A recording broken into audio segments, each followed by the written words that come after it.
নন্দ সুত হরি, এই ভুবনে প্রকাশ হলেন আমার গুরু রূপ ধরি। কৃষ্ণ রুষ্ট হলে গুরু রাখিবারে পারে, আর গুরু রুষ্ট হলে কৃষ্ণ রাখিবারে না রে।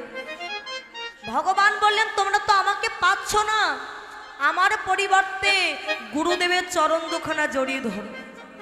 গুরুদেবের চরণ ধরে থাকলে তোমরা আমার কৃপা লাভ করতে পারবে। রামকৃষ্ণ পরমহংসদেবের শিষ্য বিবেকানন্দ রামকৃষ্ণ দেবকে প্রশ্ন করেছিলেন, গুরুদেব এ সবাই বলে গুরু ধরো গুরু ধরো, কেন গুরু ছাড়া কি ভগবান পাওয়া যায় না? গুরু ছাড়া কি গোবিন্দ মেলে না? বলছে না রে বাবা, গুরু ছাড়া গোবিন্দ মেলে না। কেন মেলে না? গুরু কি দরকার? আমি জানতে চাই গুরু ছাড়া গোবিন্দ কেমন করে পাওয়া যাবে। শোন বাবা, তুই গুরু বাদ দিয়ে গোবিন্দ পেতে